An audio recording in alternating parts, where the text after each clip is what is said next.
بسم اللہ الرحمن الرحیم۔ السلام علیکم۔ کیا آپ جانتے ہیں قارون کون تھا؟ قارون حضرت موسیٰ علیہ السلام کے چچا یسہر کا بیٹا تھا۔ بہت ہی شکیل اور خوبصورت آدمی تھا، اس لیے لوگ اس کے حسن و جمال سے متاثر ہو کر اس کو منور کہا کرتے تھے۔ اس کے ساتھ ساتھ اس میں یہ کمال بھی تھا کہ وہ بنی اسرائیل میں توریت کا بہت بڑا عالم اور بہت ہی ملنسار با اخلاق انسان تھا۔ لوگ اس کا بہت ہی ادب و احترام کیا کرتے تھے۔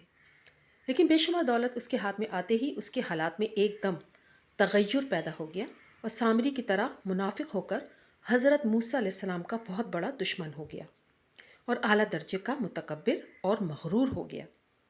جب زکوٰۃ کا حکم نازل ہوا تو اس نے حضرت موسیٰ علیہ السلام کے روبرو یہ عہد کیا کہ وہ اپنے تمام مالوں میں سے 1000واں حصہ زکوٰۃ نکالے گا، مگر جب اس نے مالوں کا حساب لگایا تو ایک بہت بڑی رقم زکوٰۃ کی نکلی۔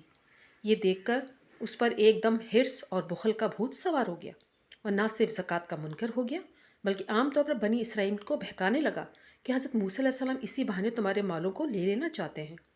یہاں تک کہ حضرت موسیٰ علیہ السلام سے لوگوں کو برگزیدہ کرنے کے لیے اس خبیث نے یہ گندی اور گھناؤنی چال چلی کہ ایک عورت کو بہت زیادہ مال و دولت دے کر آمادہ کر لیا کہ وہ آپ پر بدکاری کا الزام لگائے۔ چنانچہ عین اس وقت جبکہ حضرت موسیٰ علیہ السلام واز فرما رہے تھے، قارون نے آپ کو ٹوکا کہ فلانی عورت سے آپ نے بدکاری کی ہے۔ حضرت موسیٰ علیہ السلام نے فرمایا کہ اس عورت کو میرے سامنے لاؤ۔ چنانچہ وہ عورت بلائی گئی تو حضرت موسیٰ علیہ السلام نے فرمایا، اے عورت، اس اللہ کی قسم جس نے بنی اسرائیل کے لیے دریا کو پھاڑ دیا اور عافیت اور سلامتی کے ساتھ دریا کو پار کرا کر فرعون سے نجات دی، سچ سچ کہہ دے کہ واقعہ کیا ہے۔ حضرت موسیٰ علیہ السلام کے جلال سے عورت سہم کر کانپنے لگی اور اس نے مجمع عام میں صاف صاف کہہ دیا کہ اے اللہ عزوجل کے نبی، مجھ کو قارون نے کثیر دولت دے کر آپ پر بہتان لگانے کے لیے آمادہ کیا۔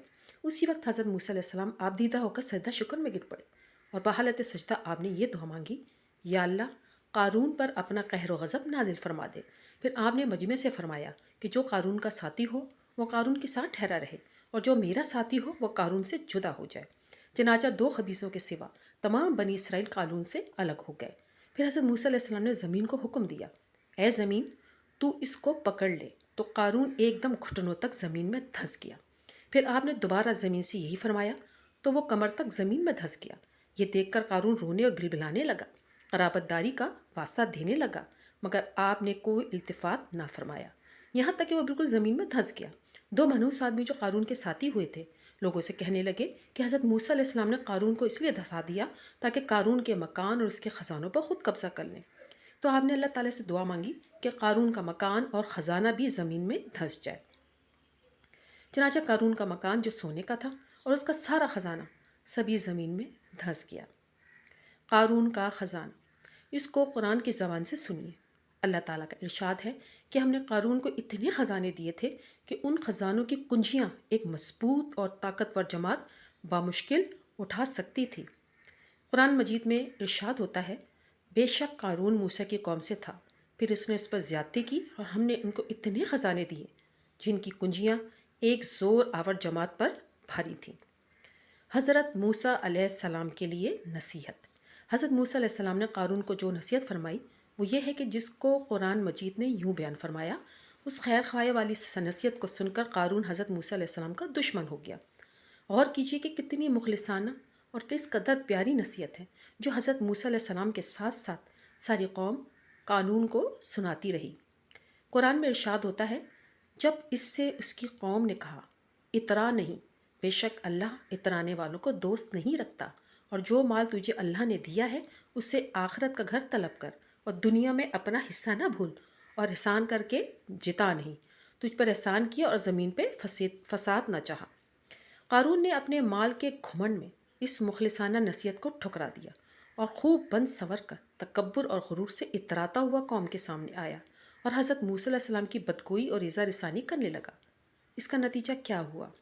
اس کو قرآن کی زبان سے سنیے اور خدا کی اس قاہرانہ گرفت پر خوف الہی سے تھراتے رہیے، اللہ اکبر۔ تو ہم نے اسے اور اس کے گھر کو زمین میں دھسا دیا، تو اس کے پاس کوئی جماعت نہ تھی کہ اللہ سے بچانے میں اس کی مدد کرتی اور نہ وہ بدلہ لے سکے۔ اب اس میں ہدایت کیا ہے، ہمارے لیے عبرت کیا ہے؟ درس ہدایت یہ ہے کہ عبرت ناک واقعہ ہمیں یہ درس ہدایت دیتا ہے کہ اگر اللہ تعالیٰ مال و دولت عطا فرمائے تو اس پر فرض کو لازم جانے کے اپنے اموال کی زکوٰۃ ادا کرتا رہے، اور ہرگز ہرگز اپنے مال و دولت پر غرور اور گھمنڈ کر کے نہ اترائے، کیونکہ اللہ تعالیٰ ہی دولت دیتا ہے، اور جب وہ چاہتا ہے پل بھر میں دولت چھین بھی لیتا ہے۔